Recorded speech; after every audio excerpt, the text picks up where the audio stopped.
We were heading to Costco the other day. My wife was driving. I'm in the passenger seat on my phone, doing something that seemed relevant. And I looked up, and we'd taken the wrong turn. And this is a drive we've done countless times. It's like one of the easiest drives, like a lot of American driving. Left, straight, right, left, and you're there. Really easy. Done it so many times. And I'm looking, we're on this wrong road, and I'm thinking, how useless is my wife? How inadequate is she at navigation and getting to a destination without guidance and navigation? Just hopeless. And inside of me, this emotion comes up, this energy. It's like this. I just want to highlight and just go at her. Tell her how bad she is. Get angry. You know. How are we going to be late? Now we're behind schedule. All this. And I don't like the term toxic masculinity. I think it gets bandied around by rainbow hair coloured weirdos for the most part. But there probably is merit to the word toxic masculinity. And I think that's what it is. That feeling, that emotion in that moment of like wanting to highlight and attack her for being inadequate, being useless, making her feel bad for the mistake that she's made. And when this comes up, it's important that we learn how to process this emotion as men, as sovereign men, as unboxed kings.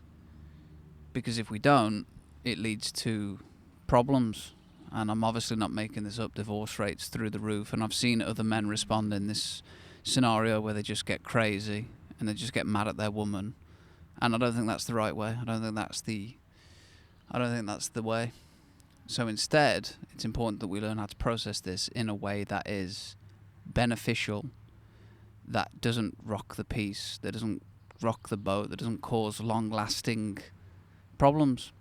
And the way I do that is, firstly, by taking a deep breath. And the breath is this beautiful mechanism that we come pre-installed with that has the ability to create distance between the emotion and the event and you. Just one breath, 6 breaths is even better, but just one does that. So take a deep breath, create space, and then in that space, what I do that helps me work through this is I remind myself that my wife is just a reflection of me, and just like me, she has flaws. Hers are specifically navigation and direction. She's just hopeless, just useless. She has others, obviously. But I have them too. And I bring myself back into that truth after I've created the space. So I'm sitting there, put my phone down, I take a deep breath. I'm like, she's flawed, I'm flawed, let's just get on with it. And I say, take the next left, and then the next right, and we'll be fine. We lost like 90 seconds of time. And I think about this because as she's reflecting me, if I react with anger, judgment, spite, all of these emotions, the next time I make a mistake in my areas of inadequacy, which for the most part are organisation, cleanliness, just general feminine traits I'm still learning, I just struggle with that, is that when I make those mistakes, how would I expect her to respond? And if I respond to her with anger, frustration, spite, well, isn't she just going to respond to me in the same way? Because she's a reflection, she's the multiplier of my emotions. So I think on that in real time.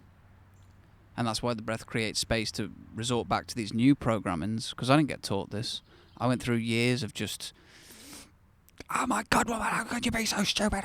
We've done this drive fucking so many times, 17 minutes, it's too...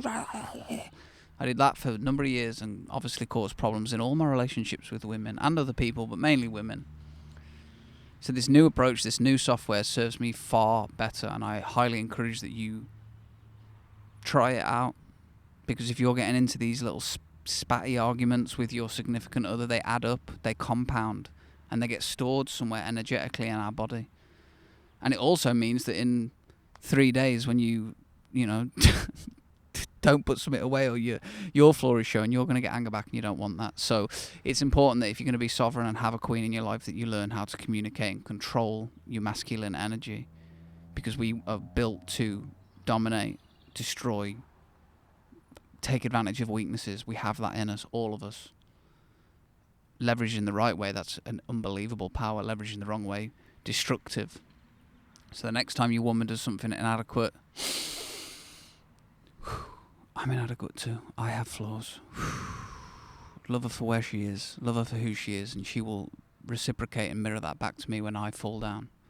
And then what do you experience?